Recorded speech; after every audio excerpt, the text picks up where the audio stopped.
चलिए जी, इस video lecture में हम बात करते हैं ग्रॉस पे और नेट पे की। देखिए, जब किसी कंपनी में कोई वर्कर हायर किया जाता है तो उसको जो पेमेंट हो रही होगी वो आर्ली हो सकती है, वो पर यूनिट हो सकती है, वो मंथली हो सकती है। फॉर एग्जाम्पल, मेरे पास एक वर्कर है और उसको मैं पे करता हूँ $15 पर आवर, और ये वर्कर मेरे पास लेट से 10 घंटे काम करता है, तो 10 घंटे के $15 के हिसाब से टोटल इसका जो अमाउंट बन गया वो बन गया $150। ये $150 इस वर्कर की ग्रॉस पे की अमाउंट कहलाती है। ये $150 इस वर्कर की ग्रॉस पे कहलाती है। अब ये ग्रॉस पे वो अमाउंट नहीं है जो ये घर लेकर जाएगा, ठीक है। ग्रॉस पे में से कुछ डिडक्शंस होती हैं, ग्रॉस पे में से कुछ पैसे जो हैं वो डिडक्ट होते हैं। ग्रॉस पे वो अमाउंट नहीं है जो एक वर्कर अपने घर लेकर जाएगा, ये बात याद रहे। होगा क्या, किस तरह से इसकी वर्किंग समझी जा सकती है। लेट्स से एक कंपनी है, कंपनी जहाँ पर ये एक वर्कर काम करता है, इसको हम एम्प्लॉयर भी कहते हैं। एक वर्कर है, यानी कि जो बंदा इस कंपनी में काम कर रहा है, इस वर्कर को हम एम्प्लॉई भी कहते हैं।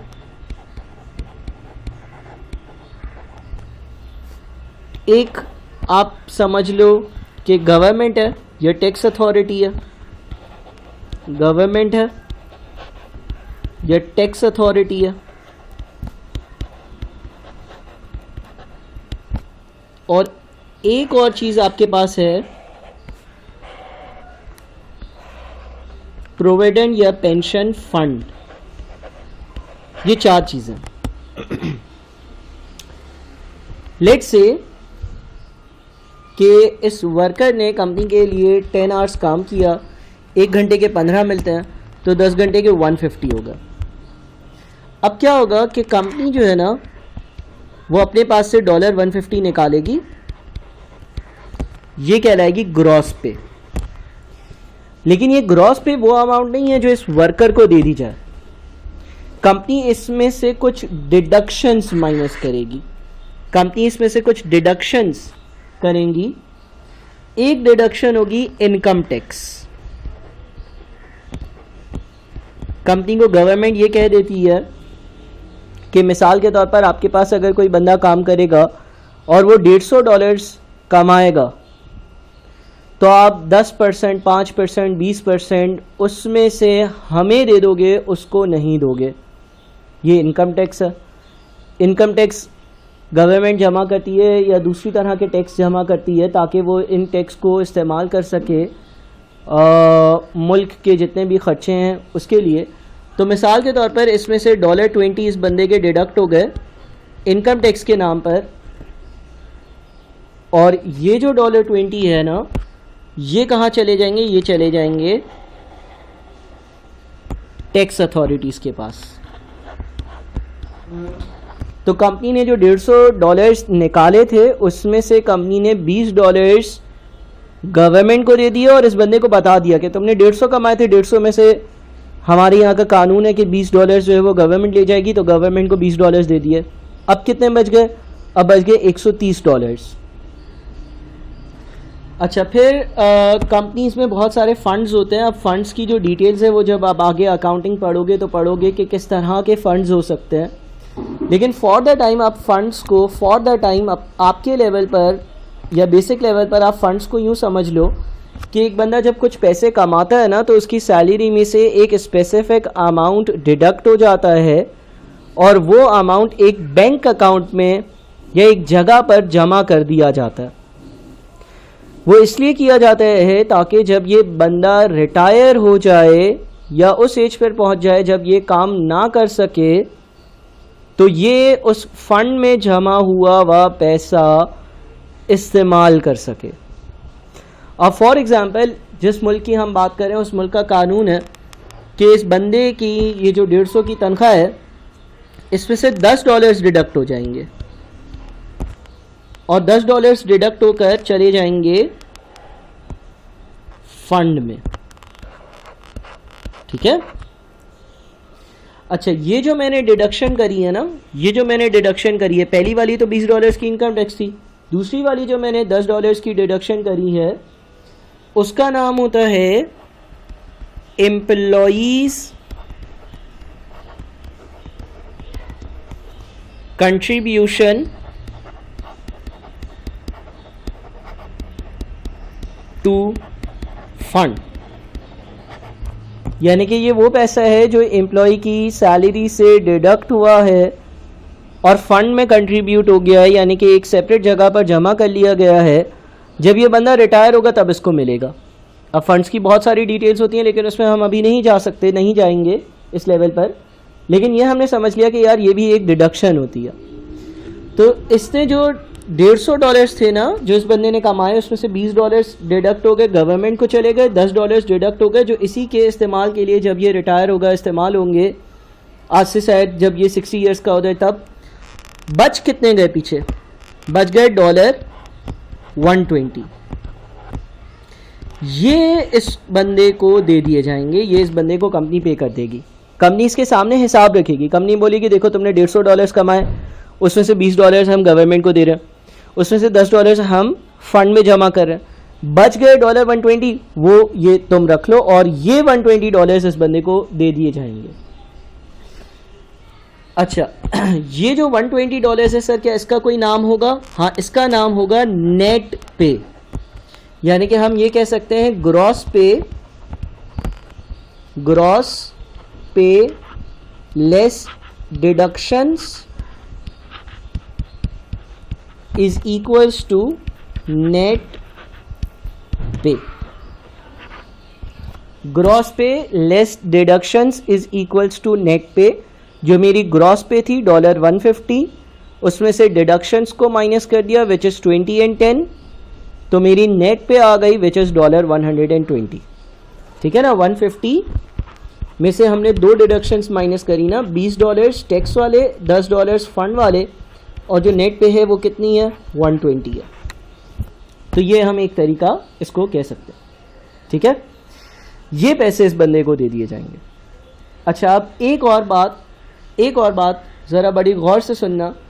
देखो, जनरली हर मुल्क का ये कानून होता है कि भाई आप वर्कर की जो सैलरी है उससे जितना अमाउंट डिडक्ट करोगे फंड में कंट्रीब्यूट करने के लिए, उतना ही अमाउंट आप अपने पास से भी,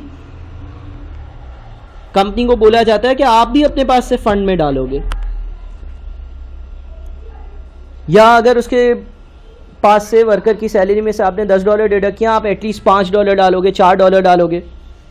तो लेट से ये डिपेंड करता है कानून पर, लेकिन लेट से कानून ये है कि अगर मैंने $10 वर्कर की सैलरी से डिडक्ट करे हैं और फंड में पुटिंग किए हैं, तो कंपनी भी अपनी तरफ से फॉर एग्जांपल $10 कंट्रीब्यूट कर देगी फंड में। यानी कि हर महीने फंड में कितने जमा हो रहे होंगे?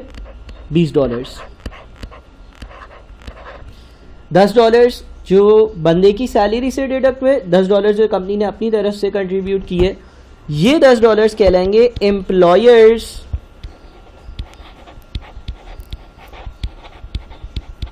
Contribution to fund. ये $10 कहलाएंगे एम्प्लॉयर्स कंट्रीब्यूशन टू फंड। ठीक है, तो इस तरह से $20 इस फंड में जमा हो रहे हैं हर महीने। अच्छा, अब अगर यार मैं लेट से नाम दे दूं चीज़ों को, ग्रॉस पे जो है ना उसको मैं कह दूं 1, इनकम टैक्स जो है जो डिडक्ट हो रहा है उसको कह दूं मैं 2। अच्छा, एम्प्लॉइज कंट्रीब्यूशन टू फंड को मैं नाम दे दूं 3। अच्छा, नेट पे को मैं नाम दे दूं 4। और एम्प्लॉयर्स जो कंपनी ने दिया था कंट्रीब्यूशन टू फंड को नाम दे दूं 5। अगर ऐसे ही मैं नाम दे दूं इन चीजों को 1 2 3 4 5, ठीक है ना। ग्रॉस पे को 1 का नाम दे दिया, इनकम टैक्स जो डिडक्ट हो रहा है उसको 2 का नाम दे दिया, एम्प्लॉयज कंट्रीब्यूशन टू फंड को 3 का नाम दे दिया, नेट पे को 4 का नाम दे दिया और एम्प्लॉयर्स कंट्रीब्यूशन टू फंड को 5 का नाम दे दिया। तो मैं ये भी कह सकता हूं ना 1 यानी कि ग्रॉस पे -2 यानी कि इनकम टैक्स -3 यानी कि employees contribution to fund is equals to 4 यानी कि नेट पे। ऐसा ही है ना, ठीक है। दूसरी बात देखो, अगर इस कंपनी के एंगल से सोचो, अगर तुम इस कंपनी के मालिक हो, तुमने एक मजदूर काम पर रखा है और कोई तुमसे ये पूछे कि जनाब इस मजदूर को आप काम पर रखते हो तो इसको काम पे रखने की वजह से आपका टोटल खर्चा कितना बढ़ जाता है, या इसको काम पर रखने का खर्चा कितना होता है, या आप कितना खर्चा बर्दाश्त करते हो। इसको आपने काम पे रखा है, ये आपके लिए काम करता है, लेकिन ये आपके लिए काम तो करता है, आप टोटल इसको रखने के लिए कितना खर्चा बर्दाश्त करते हो, या आपकी जेब से हर महीने कितने पैसे जाते हैं इसको रखने के लिए। तो कंपनी का मालिक होने के नाते मैं ये सोचूंगा कि यार मेरा जो टोटल खर्चा होता है इस बंदे को रखने के लिए, एक तो वो ये ग्रॉस पे $150 ये मैं देता हूं ना सर, लेकिन ये तो टैक्स वालों को और फंड में भी तो जाते हैं, इसमें से कुछ पैसे वर्कर के जेब में थोड़ी जाते हैं, निकलते तुम्हारी जेब से। एज अ कंपनी का ओनर अगर सोचो, जहां पर भी जा रहे हैं, तुमने इस बंदे को काम पर रखा, पहले तुमने $150 उसके सामने टेबल पर रखे, फिर बोला यार इसमें से $20 मैं गवर्नमेंट को दे दूंगा, तुम्हें नहीं दूंगा, फिर उसको बोला यार इसमें से $10 जो है वो फंड में जमा कर दूंगा, तुम्हें नहीं दूंगा, और तुम्हें 120 दूंगा, लेकिन तुम्हारी जेब से कितने गए? पूरे 150। वो अलग बात है कि उसमें से कुछ गवर्नमेंट दे गई, कुछ फंड में चले गए और कुछ इस बंदे के हाथ में दे दिए, और ये 10 भी तो तुम्हारी ही जेब से जा रहे हैं इस वर्कर को रखने के लिए। यानी कि तुम्हारा जो कुल खर्चा इस एक वर्कर को रखने के लिए लग रहा है वो $160 लग रहा है। यानी कि हम ये भी कह सकते हैं कि वो 1 + 5 कह सकते हैं ना। हम ये भी कह सकते हैं कि ये जो खर्चा है ये 1 + 5 के बराबर लग रहा है, कह सकते हैं, बिल्कुल कह सकते हैं, क्योंकि 1 जब मैं बात करता हूँ ग्रॉस पे की, जब मैं बात करता हूँ तो $150 हो गया, 5 की जब बात करता हूँ तो वो एम्प्लॉयर्स कंट्रीब्यूशन टू फंड हो गया। ये 2 खर्चे लग रहे हैं ना आपके, बात समझ में आई? ठीक है, तो ये कुछ मैंने आप लोगों से डिस्कशन कर ली कि ग्रॉस पे, डिडक्शंस और नेट पे क्या है। नेट पे वो पैसे होते हैं जो वर्कर को मिलते हैं, जो उसके हाथ में आते हैं, जिस तरह से हमारी एग्जांपल के हिसाब से $120। ग्रॉस पे वो पैसे हैं जो कंपनी उसके सामने रखती है और फिर उसमें से डिफरेंट टाइप्स की डिडक्शंस हो जाती हैं। अच्छा सर, ये जो फंड में पैसे जमा हो रहे हैं इसका क्या होगा? जब ये बंदा रिटायर होगा ना तो ये पैसे इसको मिल जाएंगे। अच्छा सर, इसकी और डिटेल्स बताएं, क्या इस पर इंटरेस्ट मिलेगा, नहीं मिलेगा, क्या इतने ही पैसे मिलेंगे या नहीं? तो मैं ये कहूँगा कि फ़िलहाल तुम लोगों के लेवल पर फ़ंड्स की डिटेल्स में जाना मुनासिब नहीं है। आगे आके लेवल्स पर, आगे के लेवल्स पर, आगे के पेपर्स में इसको पढ़ोगे। ठीक है, बहुत शुक्रिया।